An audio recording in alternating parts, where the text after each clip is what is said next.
과거에는 결혼이 장사하는 것도 아닌데 돈 얼마가 그렇게 중요한 건가 생각했습니다. 제일 중요한 건 뭐니 뭐니 해도 두 사람의 마음이라고 생각했지요. 하지만 서로 평생을 다르게 살아온 두 사람이 만나 가정을 이룬다는 게 제 생각처럼 쉽지 않은 일이라는 걸 이번 일로 깨닫게 되었습니다. 결혼은 현실이고 연애의 연장선이 아니라는 사실을 말이지요. 남편과의 연애는 길고도 길었습니다. 정말 저를 떠받들어 모셔주고 제 부탁이라면 하늘의 별도 따다가 가져다 줄 것만 같던 사람이었지요. 하지만 남편은 가족의 부탁이라면 하늘의 별은 물론이고 태양까지 가져다 줄 사람이었다는 걸 여태 모르고 살았네요. 요즘 대세는 반반 결혼이다. 남자가 집을 해와야 한다 그런 이야기. 결혼을 결심하고 난 뒤에 귀에 딱지가 않도록 들어온 말이지만 저는 친정에서 집을 해줬어요. 집 구할 때 조금 욕심을 내서 대출 1억 끼고 제가 여태껏 일하면서 모아놓은 돈까지 전부 탈탈 털어서 좋은 위치에 있는 집을 구했습니다. 결혼해도 계속 맞벌이 생활을 유지할 계획이었기에 두 사람 벌이로 대출 1억 이자 내는 거 부담 없었고 사실 대출까지 받아가며 욕심을 냈던 이유도 아파트부터 해서 그 주변 지역까지 호재가 너무 많았던지라 그냥 몇 년 살기만 해도 집값이 대출받은 돈보다 훨씬 더 많이 오를 거라는 확신이 있었거든요. 친정에서 집 하는데 돈을 다 해준 이유는 별거 없었어요. 남편과 저희 집 형편이 조금 차이가 났거든요. 하지만 친정에서도 남편이라는 사람 됨됨이 하나만 보고 결혼을 허락해주고 집을 해주시기로 결정을 하셨던 거죠. 당장 집안 형편 차이가 난다지만 저희 집이 뭐 재벌 정도 되는 급도 아니고 그냥 부모님 노후 준비 넉넉하게 되어 있고 어디 가서 아쉬운 소리 할 일은 없겠구나 싶은 정도였거든요. 그러니 당장 돈 얼마 차이 난다고 해서 무작정 결혼을 반대하기보다 남편의 사람 됨됨이를 좀 더 파악해 보기로 하셨던 것 같아요. 그리고 남자라면 모름지기 생활력이 가장 중요한 거 아니겠냐 하시며 남편의 다른 장점인 생활력에 기대를 하면서 결혼을 허락하셨던 거고요. 저희 부모님께서도 현재는 넉넉한 형편이지만 처음 결혼 생활 시작하셨을 땐 상황이 썩 좋은 편은 아니셨답니다. 어려웠던 양가 가정 형편 속에 아무 도움 없이 결혼했고 두 사람 생활력만 가지고 맨 땅에 헤딩을 해서 현재까지 오게 되신 거였고요. 그러니 생활력 있는 남편에게 기대를 하셨던 거예요. 남편이 저랑 연애하던 당시에도 주말에 저랑 따로 만나는 약속이 없다거나 하면 아는 지인 가게에 나가서 일을 돕고 일당 받아오는 식으로 투잡을 뛰었고 회사 퇴근한 뒤에도 몸이 덜 피곤하면 대리운전도 나가고 배달일도 나가고 하면서 부업을 하는 식으로 돈을 모았었거든요. 홀어머니와 동생을 대신해 가장 노릇을 하느라 그런 것도 있었지만 그렇다고 해서 가족들한테 전 재산 퍼다 나르고 그러는 사람은 또 아니었어요. 비록 많은 금액은 아니었을지라도 그 어려운 상황에서도 저희 부모님이 해주신 신혼집에 혼수도 가득 채우고 리모델링 비용에 결혼식 비용까지 싹 다 남편 돈으로 할 수 있을 만큼 돈을 모아놓았었거든요. 저희 부모님도 남편의 그런 점을 높게 사셨던 것 같습니다. 그래서 결혼을 허락해주고 시작할 때 집이 있고 없는 게 차이가 클 거라며 큰 돈을 내주시면서 집을 해주셨던 거예요. 그리고 저희가 결혼 이야기가 본격적으로 나오기 시작할 때쯤 남편의 여동생 그러니까 신우 또한 취직에 성공을 하게 되면서 그동안 남편이 혼자서 해야만 했던 집안 대들보 노릇을 이어갈 필요가 없어졌고 그 부담이 사라지게 되니 저희 결혼이 정말 빠르게 진행되기 시작했어요. 결혼하면서 남편이 먼저 저에게 어렵게 꺼낸 말이 있었는데 그건 결혼을 하고 나서도 시어머니한테 용돈은 계속 드리고 싶다는 말이었습니다. 그걸 못하게 할 이유는 전혀 없다고 생각했어요. 왜냐하면 저도 똑같이 친정부모님께 매달 30만 원씩 액수 얼마 되지도 않는 돈이나마 용돈하시라고 보내드릴 계획이었거든요. 친정부모님 재산이면 안 받아도 필요 없는 돈이긴 했지만 집도 해주셨으니 저도 이렇게나마 감사함을 표현할 계획이었었어요. 그러니 제가 남편의 결정에 더더욱 반대를 할 수 없었습니다. 저는 해도 되는데 남편은 하면 안 된다고 할 수는 없었으니까요. 아무튼 남편도 저랑 비슷한 금액선에서 용돈을 드리는 걸로 그 이야기를 끝냈습니다. 그 후 저희는 결혼식을 올리고 여느 다른 사람들과 다를 바 없는 행복한 결혼 생활을 보내게 되었습니다. 결혼 후 얼마 지나지 않아서 저희 집 주변에 새로 또 지하철 노선이 하나 들어온다는 호재까지 생기고 실제로 주변 지역이 많이 재개발되면서 덩달아 집값이 많이 오르게 되었어요. 그리고 저희도 저희 나름대로 알뜰살뜰하게 모아서 현금도 꽤나 모아놓은 상황이었고요. 그렇게 2년 조금 넘는 기간 동안 행복한 결혼 생활을 잘 보내고 있었는데 몇 달 전에 그 행복이 꼬이기 시작했습니다. 언젠가부터 남편이 퇴근하고 집에 오면 한숨만 픽픽 내쉬고 멍하니 생각에 잠겨있고 그랬어요. 그러다가 퇴근하고 집에서 놀고만 있는다고 뭐 돈이 하늘에서 떨어지냐며 총각 때 하던 대리운전이나 배달 같은 부업을 다시 시작했어요. 퇴근하고 같이 저녁 식사를 하면서 그날 하루 어땠는지 그런 사소한 이야기 나누는 게 낙이었는데 남편은 그 소확행보다 돈이 더 중요하다고 하면서 퇴근 후에 또 일하러 나간다고 밖으로 나가버리니 저는 저 사람이 왜 저러나 싶었죠. 그러다가 결국 주말에까지 과거 나가던 지인 가게에 출근을 또 하기 시작했어요. 그렇게 되니 하루에 무슨 일이 있었는지 그런 소소한 대화를 나누기는커녕 한 집에 같이 살면서 잠만 같이 잘 뿐이지 얼굴 보기도 힘든 게 마치 룸메이트나 다름이 없더군요. 게다가 새벽 시간에 집에 돌아오는 날이 잦아지니 남편이 도어락 열고 들어오는 소리에 잠에서 깨기도 하고 평소 들어오는 시간보다 늦어지면 신경이 쓰여서 잠도 제대로 못 자고 그렇게 되더라고요.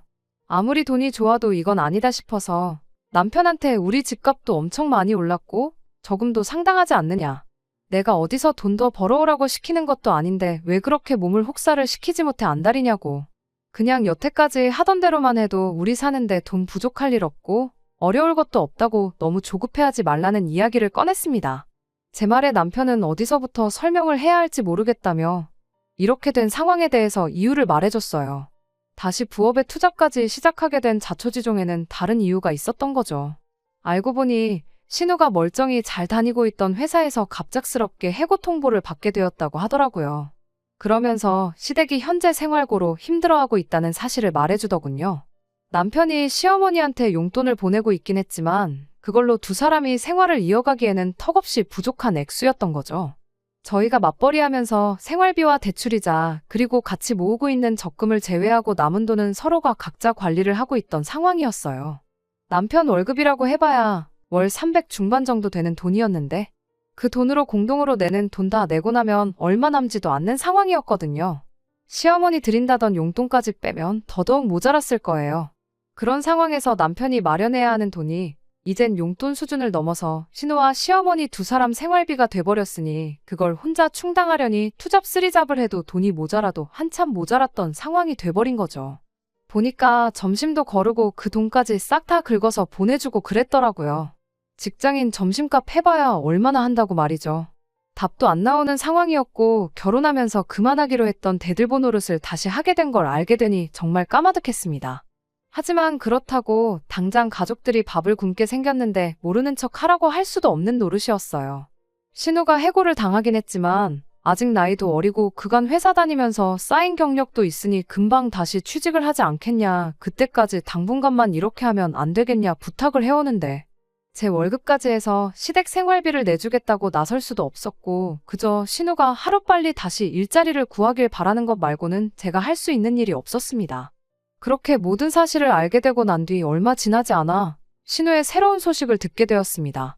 그 소식이 신우가 다시 취직을 해서 남편이 더 이상 투잡을 해도 되지 않아도 되는 상황이라는 소식이었다면 더할 나위 없이 좋았겠지만 그런 꿈만 같은 소식은 아니었네요. 아니, 따지고 보면 이게 꿈인가 생시인가 싶을 정도의 소식일 수도 있겠네요. 신우가 해야 할 취업은 안 하고 임신을 했다는 소식이었으니 말이죠. 신우가 결혼해서 가정을 이루고 있던 상황이라면 당연히 축하할 일이었겠지만 그게 아니니 정말 복장이 터질 노릇이었습니다. 신우의 임신 소식과 함께 알게 된 또 다른 새로운 사실이 가관이었습니다. 애초에 신우가 멀쩡히 잘 다니던 직장에서 왜 갑작스럽게 잘렸는지 항상 의문이었는데 알고 보니 해고 통보를 받은 게 아니고 신우가 자기 발로 회사를 나갔던 거였어요. 같은 회사 다니던 직장 동료와 눈이 맞았다고 하더라고요. 문제는 그 직장 동료라는 사람이 애까지 딸린 가정이 있는 남자였다는 거고요. 거의 신우가 회사 들어가자마자부터 그런 사이였던 것 같은데 결국 꼬리가 길어서 들켜버리게 되었나 보더라고요. 둘 중에 한 명이 회사를 나가야 하는 상황이었는데 누가 시키지도 않았는데 신우가 그 사람은 지켜낼 가정도 있고 아이도 둘이나 된다고 모든 책임을 떠안고 자기 발로 회사를 그만뒀다는 거예요. 재미는 둘이서 봐놓고 그 책임은 신우 혼자 지게 되었으니 그것만 해도 답답해 미칠 노릇이었는데 더 어이없는 건 그렇게 회사까지 지 발로 그만둔 신우가 이젠 눈치 볼 게 없어서 그랬는지 회사 그만두고 나서도 그 사람을 계속 만났던 거예요. 신우 아이는 그 사람의 아이였던 거고요. 신우 소식에 시어머니는 머리 싸매고 드러누우셨고 신우는 신우대로 혼란스러워 보였습니다. 그 아이를 낳고 말고는 다 큰 어른인 신우가 결정할 일이라고 생각했고, 제가 왈가왈부할 필요도 없다고 생각했어요. 제가 달리 해줄 수 있는 건 없었고, 대신 신우한테 일단 비상금으로 가지고 있으라고 남편이 보내주던 생활비와는 별도로 제 돈에서 300만 원 인출해 보내줬습니다. 신우는 그 돈을 받고도 별로 고마워하는 눈치는 아니었어요. 저도 생색내겠다고 보내준 돈이 아니기도 했고, 신우도 그 상황에 심적으로 많이 힘들고 혼란스러울 테니 제 정신이 아니겠구나 싶어서 그걸 가지고 트집 잡고 그러지는 말자 생각하고 그냥 넘어갔습니다. 그날로부터 2달이 지났는데 신우에 대한 별다른 소식이 없는 걸로 보아 신우는 그 아이를 낳기로 결심을 한 듯 보였습니다. 하지만 저도 여기서 냉정하게 하나 짚고 넘어가야 할 일이 있었으니 그건 남편이 보내주는 생활비 문제였습니다. 남편이 몇 달 동안 투잡까지 뛰어가면서 대주던 생활비를 그만해야 될 때가 왔다는 생각이 들었거든요. 신우가 그런 결정을 내린 건 자기가 책임질 수 있으니까 가족들과 아무런 상의도 없이 그런 결정을 내렸던 거 아니겠어요? 물론 몇 배로 더 힘들게 하겠지만 가정이 있는 오빠 돈으로 자기 아이를 키울 생각은 당연히 아닐 거라 생각했고, 어쨌든 시어머니가 집에 계시니 아이를 돌봐주실 수 있을 테고, 신우도 알바가 되었든 새 직장이 되었든 뭐라도 시작하지 않겠나 싶었거든요. 남편한테는 신우 상황은 이해하지만 신우 애까지 우리 돈으로 키워줄 수는 없는 노릇이지 않냐며 잔인하게 들릴진 모르겠지만 이제 시댁에 생활비 대주는 건 그만했으면 좋겠다고 솔직하게 말을 했어요. 시어머니 용돈 보내드리는 것까지는 뭐라고 하지 않겠지만 그렇게 할 거면 제가 남편 통장 관리를 직접 하겠다고 말했습니다. 제가 지속적으로 확인하지 않으면 또 점심값이고 뭐고 여유자금 생기면 싹 다 시댁에 보내줄 것만 같아서 꺼낸 말이었고요. 남편도 면목이 없다면서 제 제안에 선뜻 그렇게 하겠다고 대답해왔습니다. 오히려 지난 시간 동안 시댁에 생활비 보내주는 걸 이해해줘서 고맙다고 말해줬어요. 내 가족한테 돈 주는 게 곶감냐는 식으로 나올까봐 걱정했는데 그래도 제가 이해해주고 있었다는 사실을 알고 저렇게 말하니 다행이라고 생각했고, 저희도 이제 다시 정상적인 생활로 돌아가겠구나 싶었습니다. 실제로 남편도 그 이야기가 끝나자마자 부업도 그만하고 주말에 나가던 투잡도 그만뒀었거든요. 몇 달 맘고생한 만큼 다시 행복한 결혼 생활로 돌아가겠다는 생각에는 그 어떤 의심조차 들지 않는 상황이었어요. 그리고 나서 얼마 지나지 않아 친정부모님한테서 좋은 소식을 하나 듣게 되었습니다. 친정부모님께서 점 찍어둔 부동산이 하나 있는데 저희가 관심이 있다면 그걸 양보해 줄 테니 어떻게 잘 굴려보라는 연락이었어요.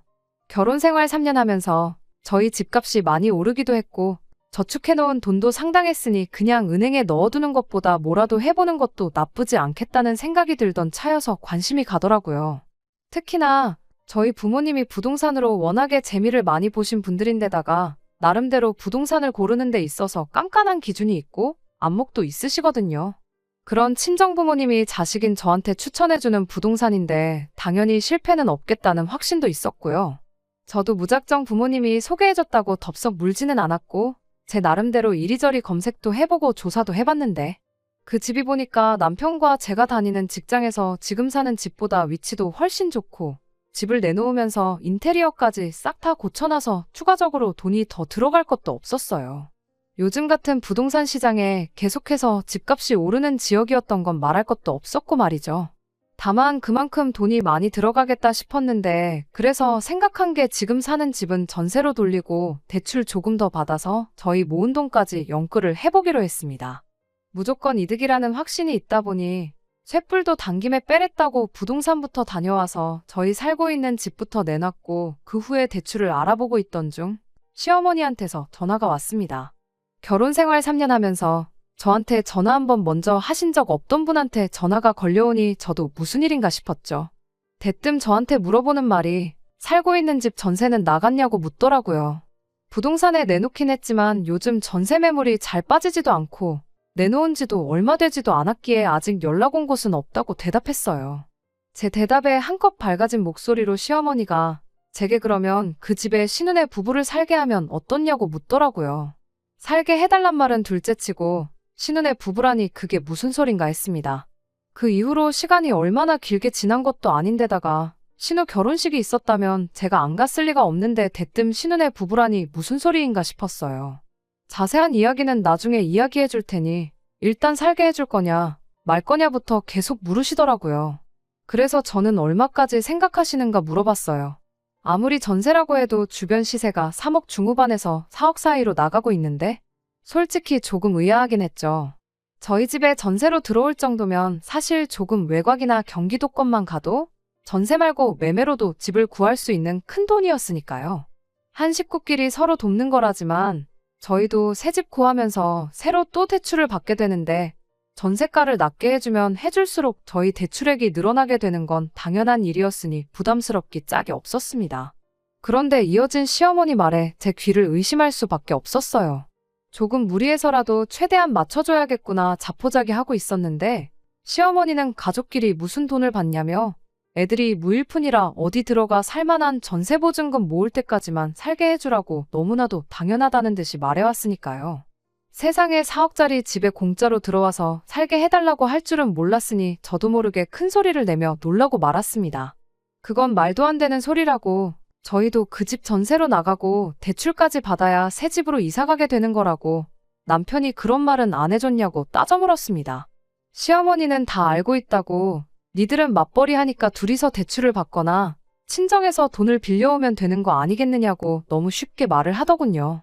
더 이야기했다간 정말 안 좋은 소리까지 나올 것 같아서 일단 남편하고 상의해보겠다 말하고 전화를 끊었습니다. 상의해보겠다고 했지만 남편한테 좋게 이야기해서 거절하라고 할 심산이었어요. 그래도 시어머니인데 제가 싫은 소리 하는 것보다 남편이 좋게 말하는 게 더 나은 방법이라 생각했던 거였죠. 그리고 저녁 때가 돼서 퇴근한 남편과 있었던 일에 대해 이야기를 나눴어요. 그런데 남편도 시어머니랑 똑같은 이야기를 하더군요.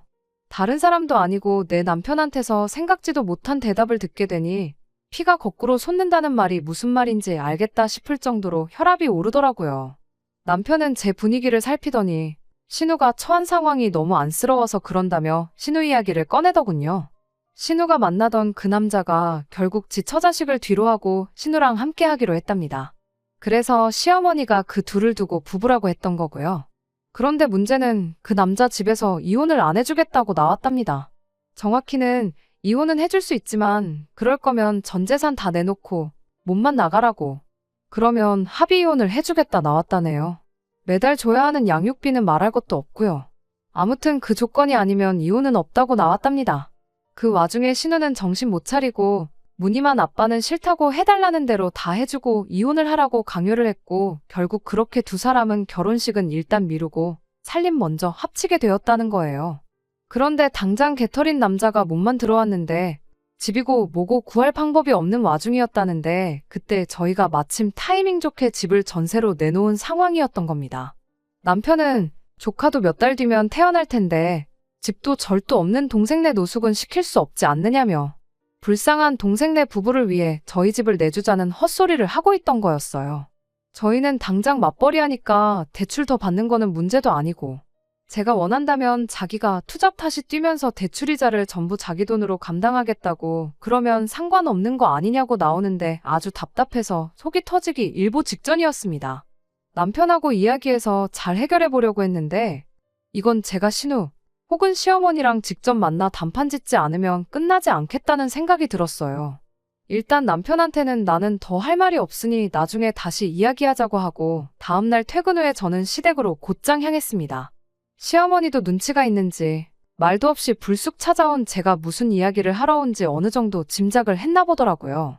저보고 한가족끼리 너무하다며 집을 달라는 것도 아닌데 내 딸이 들어가 잠깐 살게 해주는 것도 못 해주냐, 더군다나 맏며느리면 가족들을 위해 희생해야 하는 거 아니냐 하는 말도 안 되는 소리를 늘어놓더군요.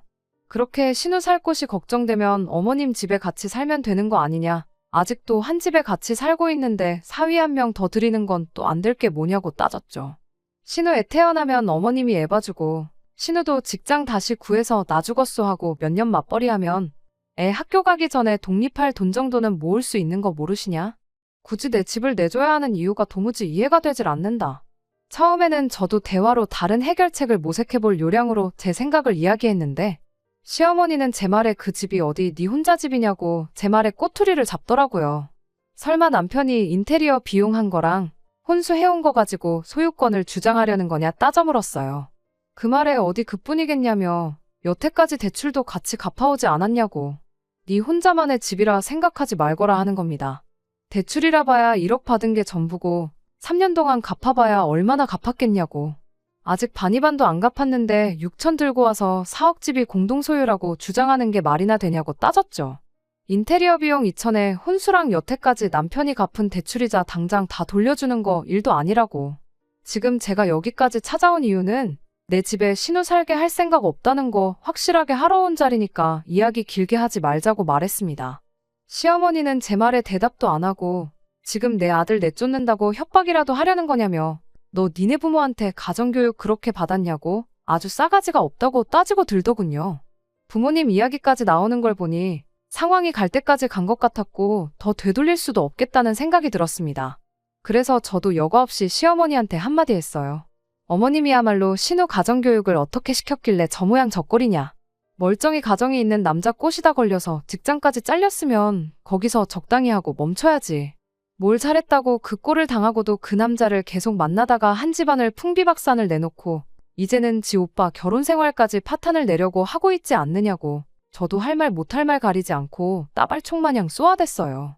시어머니 얼굴이 시뻘개져서 곧 뒷목이라도 잡을 기세로 부들부들거리고 있더라고요. 돈 관리를 어떻게 했길래 신우 직장 잘리자마자 아들한테 투잡 쓰리잡을 시켜가며 생활비를 받아낼 때 알아봤어야 했다. 쉬지 않고 제 할 말만 계속 쏟아냈습니다. 집안까진 들어가지도 못하고 현관문 앞에 서서 시어머니랑 설전을 벌이고 있는데 벼랑간 벌컥하고 현관문이 열리는 소리가 들리더라고요. 반사적으로 고개를 돌렸는데 거기엔 남편이 서 있었습니다. 시어머니가 제가 찾아온 걸 보고 문 열어주기 전에 남편한테 전화부터 했었나 보더라고요. 그 전화를 끊지 않고 내버려둔 건지 시어머니랑 저랑 싸운 내용을 남편은 전화기 너머로 다 듣고 있던 상황이었나 보더군요. 그리고 그 자리에서 남편은 제가 아닌 가족을 택했습니다. 평생 저한테 화 한 번 낸 적 없는 사람이었는데 저를 향해 고래고래 소리를 치더군요. 어디 어른한테 말버릇이 그따위냐고 하면서 당장 무릎 꿇고 빌라고 하길래 무릎 꿇고 빌어야 할 사람이 누군데 이러냐 당신 뜻이 뭔지 잘 알겠다 말하고 그 길로 시댁 현관문 밖으로 뛰쳐나갔습니다. 남편은 본능적으로 뭔가 잘못되었다는 걸 깨달은 건지 1분도 걸리지 않아 쫓아나와선 차가운 아스팔트에 두 무릎을 꿇고 싹싹 빌기 시작했어요. 이제 와서 무릎을 꿇는다고 뭐가 달라지겠냐. 그냥 당신은 하던 대로 가족들 대들보 노릇이나 하라 그러고 무릎 꿇은 남편을 뒤로 하고 제 갈 길을 갔습니다. 그러니 이제는 시어머니까지 쫓아나와 제 팔을 붙잡고 그제서야 없던 일로 하자면서 저보고 일단 집에 들어와서 이야기 좀 다시 해보자고 하더라고요. 더 이야기할 게 뭐가 있냐. 있어봐야 신우한테 뭐라도 하나 해주자는 소리지 않겠냐 말하고 나는 그 꼴을 보고 살 인내심이 없다고. 아드님은 돌려드릴 테니 망해버린 딸 인생 위에 아들 인생까지 희생시키시라 말하고 집으로 돌아왔습니다. 그 후로 집까지 쫓아온 남편이 자기가 앞으로는 자기 가족들 뒤로 하고 저를 위해 살겠다며 계속 빌길래 당장 시댁 생활비 보내준다고 하루에 4시간만 자면서 투잡 쓰리잡도 마다않는 사람이 그게 가당키나 한 소리냐고. 그렇게 하는 것보다 남은 인생 가족들 위해 사는 게 더 빠를 거라 말하고 이혼하자 했어요. 이혼 안 해줄 거면 시어머니랑 신우한테까지 위자료 소송 걸고 당신이 그동안 벌어놓은 돈도 가능한 대로 최대한 다 뜯어가겠다 했더니 그제서야 조용해지더라고요. 어차피 이혼당할 거면 푼돈이라도 건져서 가는 게 좋겠다고 생각했나 봐요. 결국 남편은 소원대로 지 가족들 대들보 노릇 다시 할 수 있게 가족들 품으로 돌려줬습니다. 털어봐야 땡전 한 푼 안 나올 시어머니랑 신우한테 소송까진 걸지 않았어요.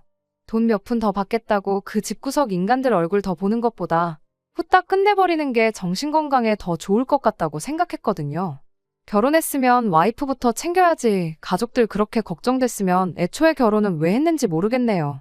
그렇게까지 생각하고 싶지는 않지만 나중 가서는 제 돈으로 가족들 부양하자고 했을 수도 있겠다는 생각을 하니 이렇게 이혼해버린 게 차라리 잘 된 건가 싶을 때도 있네요. 끝까지 들어주셔서 감사합니다. 오늘의 사연은 여기까지입니다. 구독과 좋아요, 알람 설정 부탁드리고 더 좋은 사연으로 다시 찾아뵙겠습니다. 감사합니다.